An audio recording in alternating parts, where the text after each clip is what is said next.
I'm Bob Brill. He's Erik Kramer. Welcome to Kramer and Brill, an NFL fantasy football podcast. Each week, my co-host, former Bears and Lions quarterback Erik Kramer, and myself delve into your fantasy football choices and hopefully help you out on your way to victory. And you find out more by going to our website, which is kramerandbrill.com, or you can find out more by going to my Bob Brill YouTube channel.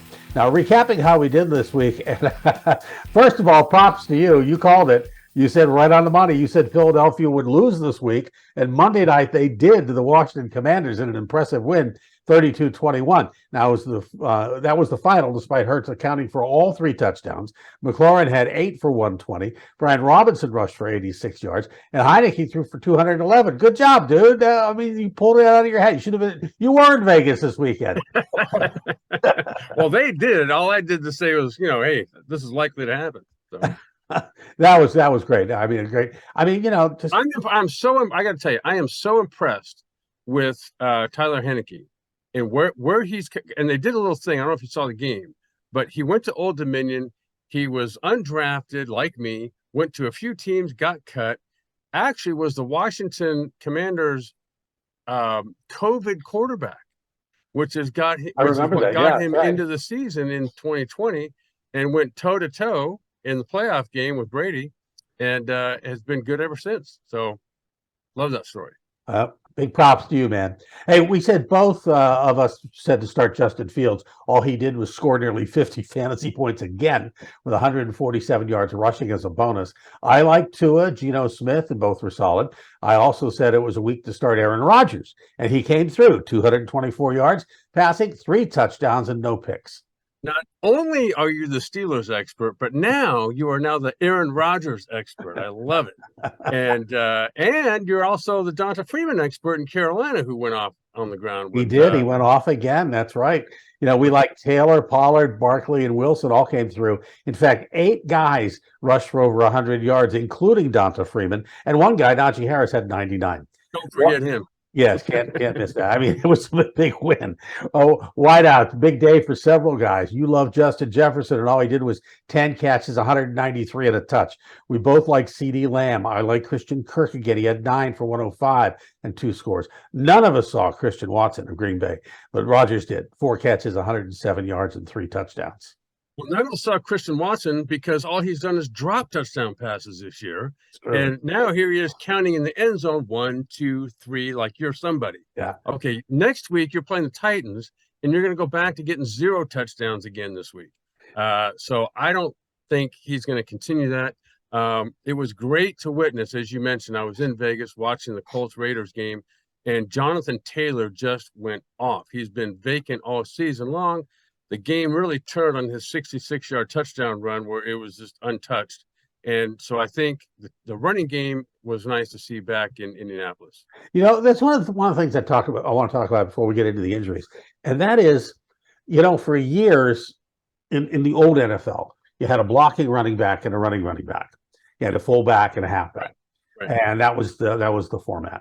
And then we went for years into something else. And then in most recent times, until just recently, we had like one back. It had to be a receiving back. The guy had to be able to catch the ball. And now so many teams are going to those 2 backs again, or at least, some alternative of that. With you see Pollard and Zeke in Dallas. Now you're seeing in Pittsburgh, you're seeing Najee Harris and Warren. In Cleveland, you about the Bears running backs. Yeah, yep. Same thing. And in Cleveland, you had Hunt and Chubb. So we're seeing it. You see that as the trend? I do, and I think it's a factor of this wide zone running attack. That's what everybody seems to have gravitated to, and so you get defenses just literally running. And the gaps that start this wide at the snap of the ball are now this wide. And so I think that's why in a lot of teams, other than the ones I can think of that actually use a fullback type of guy, are the 49ers, of course, and the Ravens and teams like that. Even the Bears now have gotten this kid Blasingame, who's an outstanding blocker. And so I think that's what you're seeing. You're seeing really good offensive blocking lines like the Bears have and like traditionally the Colts have had. And now you put a back there that can read and pick and choose holes. And then you get an explosive guy like Jonathan Taylor, who's got it all, and sky's the limit. Let's get to the injuries. Big news: Cooper Kupp on IR with an ankle injury. That's going to really hurt the Rams, who have not been playing well. Juju Smith-Schuster took a massive hit, which should have been a penalty. He went into the concussion protocol. Keep an eye on him. Both Zeke Elliott and Kyler Murray are question marks this week. But the bigger news is Jeff Saturday won his NFL debut with the Colts. All he did was return Matt Ryan to the starting role, and it worked. 222 yards a touch and 4 rushes, 38 with no picks as far as rushing. And don't forget the Eagles tight end Goddard is out with a shoulder injury, so you're going to have to keep an eye on him as well. Don't forget Matt Ryan had about a 40-yard run as well. Yeah, and just, to me, it looked flawless. It was great by him and the entire Colt team. And as great a win as that was for Jeff Saturday and the Colts, I thought the biggest upset was the Commanders, obviously, over the Eagles, who the Eagles, other than the first series, they were out of the game. At halftime, the game was over.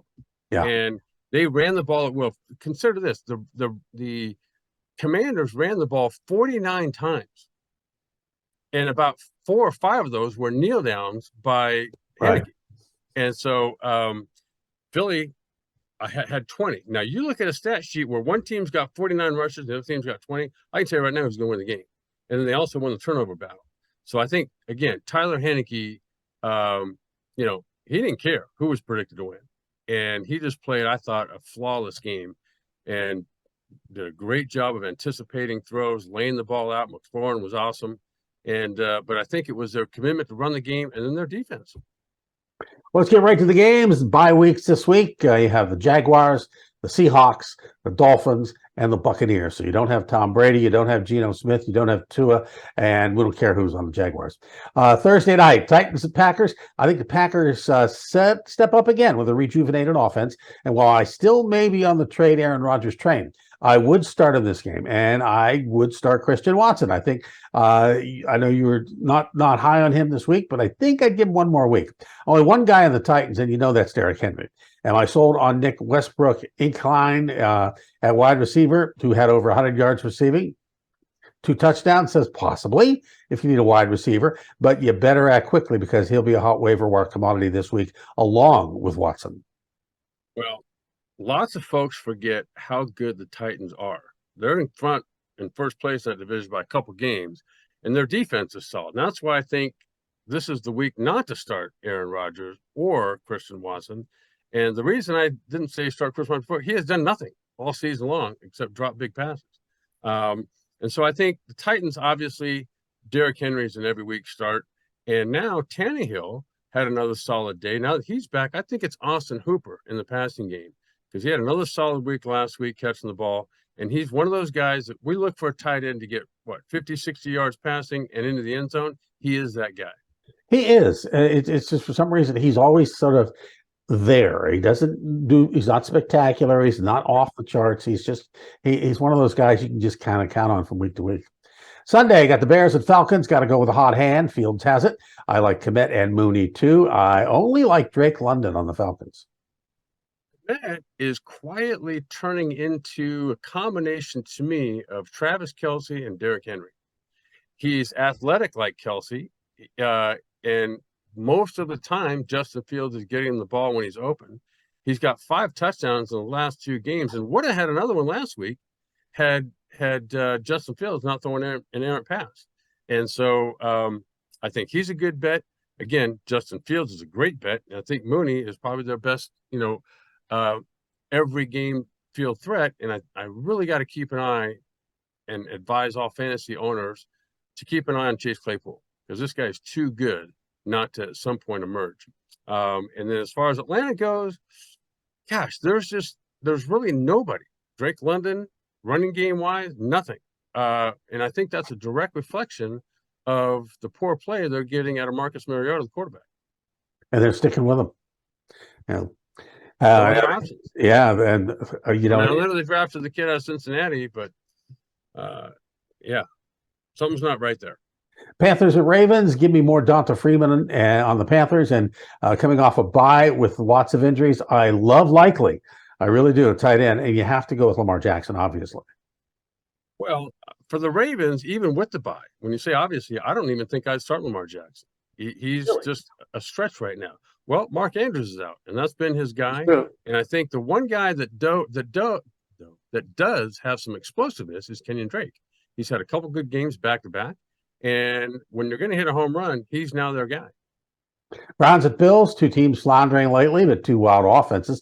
So if you have them, play them. Although it's hard to wonder about Kareem Hunt. He's not getting opportunities. Josh Allen has had his troubles as of late, but you can't sit him. Diggs, Davis, and Knox are all solid in this game, I think. You're right about Allen. So despite another 3 turnovers, he's still Buffalo's best weapon. And that means passing it or running it. And you watch and listen to him after this past game, the past 2 games. He realizes that these decisions he's blowing and that are leading directly to turnovers, he's the reason they're now losing. And I think he's the type of guy, though, that is going to make sure those decisions don't continue. And so that's why I look for him to rebound. The team as a whole, I think, will rebound, especially coming to get up against the Browns. I still like him. I like the 2 best options he has passing the ball are still Diggs and Gabriel Davis. But I'd also I think about in terms of the Browns, I really don't see anybody there other than Chubb on the ground. And until David Njoku comes back, they don't really have a great receiving option. That's true. Commanders and Texans coming off a win. I'd start the Commanders, Brian Robinson and McLaurin. Texas, one player to highlight, Dameon Pierce, and he's always a go right now. Agreed. And for the Commanders, it's receiver Terry McLaurin for me. He's going to have a good game no matter what. And then Brian Robinson, of all the people that you look at and go, wow, how did this guy come back so quickly from these gunshot wounds? Well, not quietly. I mean, he's punishing runner, and he's not going to put up breakaway numbers. But if you're looking for a guy who's going to chug his way, the ball's going to get in the end zone, probably with a few defenders attached as well. And so he's a great option to score, come up with 80 to 110 yards a game rushing the ball. I think he's a solid bet. Eagles and Colts. Eagles to rebound, and I'd look for Hurts to have a solid game along with Miles Sanders and Devonta Smith. Colts, can Saturday win again on Sunday? No. A rejuvenated Matt Ryan, I think, is a sit, but Jonathan Taylor is a go, and I'd sit Pittman this week only. I'm not so sure, man. The Colts they're gonna, I think, turn some things around. I mean, they look like a legit NFL team. And I think that, just Saturday's sitting there going, no, I'm just coaching for these remaining games of the season. Well, I'm not so sure about that. And I think he is going to bring a spark to this team. He brought back Matt Ryan without even thinking about it. And I think this team is going to play for him. And I think the coaches are going to coach. And I disagree. I think the Eagles probably aren't as good as what their 8-0 record at the time indicated. And so they've got some questions themselves right now. And I think Jalen Hurts is one of them. And I think they're going to have to get back on track. And the Colts, though, are now a revived team all of a sudden. Interesting. You're figuring 2 turnarounds in a real quick week. Interesting. Jets and Patriots both coming off bye weeks, and I don't like anyone here this week. So we can move on as far as I'm concerned. All right, well, I'll take this up then. We all know the reason the Jets are somebody this year is their defense. But Zach Wilson has finally got the memo that good decisions typically by him equal wins. And so while he's not gotten off on great numbers, Garrett Wilson quietly has. The receiver he's put 2 good games together, one of which was 2 games ago against the Patriots. Earlier in the year, he had over 100 yards against the Browns with 2 touchdowns. So I think he is their one good option. As for the Patriots, they win by playing defense and running the football. And the runner is Ramondre Stevenson. And I think he's a chugger. He's like Brian Robinson. He's going to pound his way to 80, 90 yards, get in the end zone a time or 2. Rams at Saints. Rams, no Cooper Kupp, so no one here. I would look for any Ram wide receivers on the waiver wire this week because they're going to get some action. Saints, if you need a quarterback, Andy Dalton is a good fill-in here, and so is Kamara, but only if you need them. I'm not really sold on Kamara at this point in the year, but he's, with some bias going on, if you need a running back and he's out there, I'd obviously pick him up. I'm not so sure if Stafford or Dalton, I'm not so sure either one's going to start. And if they were, I'm not so sure I'd play the one. And if I was going to start a Ram, though, it'd be Tyler Higbee, especially if young Wolford, the quarterback, is going to start again. He's not a bad quarterback, but I think every young quarterback's best friend is a good tight end. And so you saw Higbee have some good numbers last week. He was a leading receiver. I think that when you talk about Alvin Kamara, we all want to think back to how good he's been. Yeah. The problem is there hasn't been a game this year where he has been good. And so I hate to say it, but I would lay off of the Saints, and that includes Kamara. Lions at Giants. Jamal Williams, I think, is solid here. And Amon-Ra St. Brown, him as well. Giants, Barkley, of course, and Jones, along with the rejuvenated Darius Slayton. All right. I agree with your line picks and the gents also. I've got a friend from New York, and that's what he calls them, except for Slayton. I think the reason he's rejuvenated is because Jones found him in the flat on a great, last second throw right before he got sacked. Slate takes it, where it was, 54, 55 yards. Had it not been for that play, though, Darius Slayton has 2 catches for 40 yards, which is about what he does every week. Raiders and Broncos. Wow. The Raiders put Carr in the Aaron Rodgers mode. Sit Carr or trade him. Get rid of him. Sit Wilson or trade him. Devonta Adams and Josh Jacobs are solid. So is Cortland Sutton. I mean, after that game, that press conference, you see Derek Carr just look, completely disheveled and get me looking out for answers. Right. He's looking for answers, as it looks like their whole team is. But Devonta Adams keeps showing up. Josh Jacobs keeps showing up. And so I think those are 2 bankable guys. When it comes to the Broncos, remember in the offseason, they were loaded with receivers. Then Russell Wilson comes, and everyone's like, oh, the fireworks are going to take off. Yep. Where did all the weapons go? So is it the weapons or is it Russell Wilson? And so there's really no one there I can bank on with Denver for whatever reason it is. I don't know if it's coaching or Russell Wilson himself, but it's just not adding up. It just doesn't. It's not working. It's so bizarre. You expected this. You wanted this to work so bad, and it's just not. Cowboys and Vikings. Dak is good for fantasy, and so is Pollard, especially if Elliott is out again, and it looks like he might be. CeeDee Lamb, of course, is a must. Vikings prove again. If you got him, start him, especially Jefferson. Wow, what a player he's become, huh? And Dalvin Cook. I'd even start Cook Cousins because, as you mentioned earlier, there's some quarterbacks, good ones, that are all down this week on buys. And so Kirk Cousins, if you don't have him by now, pick him up. Even though he had a couple of interceptions last year, that was against Buffalo. And so, in trying to keep up with them, he's still going to put up numbers. What do you have, 350 yards passing and a touchdown? He did have the couple pick interceptions, but I like him this week. I like Dalvin Cook, obviously Justin Jefferson every week. And then, when we're talking about the Cowboys and Dak, think about this. Since he's been back from that injury, his numbers have been pedestrian. They win with defense, and they win with a solid running game. And when they don't have a defense, like they didn't last week against Green Bay, then Dak tries to put too much pressure on himself, force balls. He came away with that game with a couple of interceptions. Right. And so I think their formula is, Dak, you make good decisions, don't lose the game, come away with 220, 230 yards passing, be efficient, don't do anything bad that's going to hurt us to win. And that's their formula for winning right now. Now we come to the Bengals and Steelers. Bengals coming off a bye rested week, so you have to start mixing Burrows and Chase. Steelers found the running game, and they're hoping it's going to continue.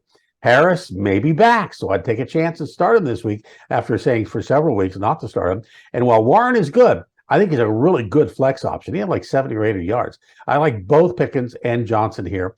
Kenny Pickett is not going to be a pick to start unless you have to, but I think the wide receivers are good options this week. And I think when I think about Kenny Pickett, he at least for 1 week found himself. And what he does well is make good decisions, don't put the ball in jeopardy, and rely on a good defense. And now that they had TJ Watt back, hey, they're 1 for 1. Let's not mess that up just yet. In terms of players to start other than Najee Harris, I don't see one. When it comes to the Bengals, I think in addition to the names you threw out there with Mixon, Burrow, Chase, and obviously Burrow, Burrow, if you include him with Mixon and Chase, you also got to put in T. Higgins and Tyler Boyd, and that's if you have them. And again, though, for the Steelers, let's not get carried away. They got 1 win. This is a big divisional opponent that they've struggled with. And so let's see if they can put another solid game together, another formula, where they win or lose. For me, it's not as important as they keep making the same good offense and defensive plays that they made last game to win, if they can keep that going, then maybe we get back on the bandwagon with the Steelers.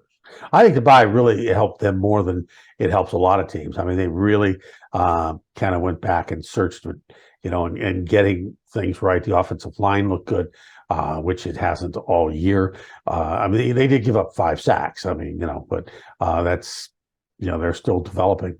I think the interesting thing with them this past week was they got back to something they needed to get back to, and that's running the ball. I mean, you can't have a rookie quarterback back there who threw the week before 57 times. You see a rookie quarterback throwing 57 times, who wins. It's just not going to happen. So, Chiefs and Chargers. I thought it was great. Just to finish that up, I thought it was great. Despite getting sacked 5 times, Pickett did not put the ball up for grabs. Yeah. And, he protected the ball, and he's figuring out now, this is who I've got to be for us to start winning games. And Ben Roethlisberger, if you might remember, went through this kind of phase when his rookie year. And so they had a great defense back then. They won a lot of games, but he found out how not to lose them before he'd start winning them. And I think one thing that this game showed just how important TJ Watt is and why he's the highest paid player on defense. And every game he was out, they lost. He came, and every game that he has been out in his career, they've lost. They're 0 whatever, and it's like it's hard to figure that, but it's true. Chiefs and Chargers. Chargers look bad. Chiefs look like a superhero team. Start the Chiefs. Watch for Juju and bench the Chargers. Although it would be hard to bench Eckler, I'd consider it maybe for one game. I'll be at this one because it's going to be at SoFi with the Chargers home game. As will my son Dylan. He's a huge Chiefs fan. But I agree. The Chargers will struggle to slow down Kansas City. So for this season, and for this season, no one has so far slowed them down. But the Chargers with a healthy Herbert, who's starting to weeks are starting to go by from that rib injury. He's starting to look solid. And then obviously I think Eckler, like you, is going to have a good game. But the other guy I consider is the receiver Joshua Palmer for the Chargers, because he's really the only healthy Chargers receiver right now. And he's playing well. Yeah, I mean, he's come from the last 3 or 4 games. He's playing very well. Monday, Niners at Cardinals. Niners again, start them if you have them, especially the running backs. And the Cardinals, I'd start Murray if he's back. And Connor is finally at least a flex play, along with Hopkins and Moore, who should be starters for you. And in San Francisco, that's one name that you got to get out there, Brandon Ayuk. All season long, this guy has been solid. He's the guy that Garoppolo looks to on 3rd downs. He runs great routes. He's got great hands. He's physical after the catch. He's a physical blocker. And so, to me, he's their best all-around player. Right now, offensively, he's the guy. And there you have it. Another edition of Kramer and Brill. Find out more by going to our website, kramerandbrill.com, or on my Bob Brill YouTube channel. For my friend and colleague, Erik Kramer, I'm Bob Brill. We'll see you next time.